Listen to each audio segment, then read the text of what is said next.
In the second movie of the Back to the Future series, Marty McFly travels to the then future year of 2015.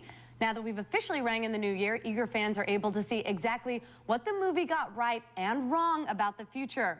Some things they did get right: flat screen TVs, Skype-like communication, and teenage addiction to technology. What they got wrong: fax machines and payphones are virtually obsolete by now.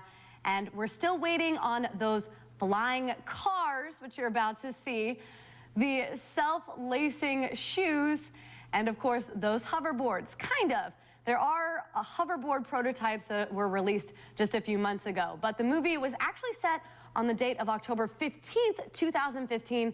So of course, there is still a little bit of time.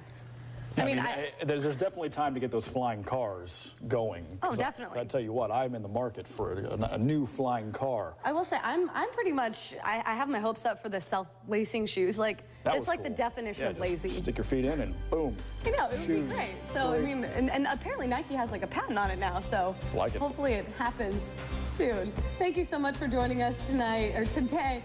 The Flying Nun is next. Our next newscast is tonight at 5. Until then, go to KDRV.com to get more local news, weather, and sports. See you at 5.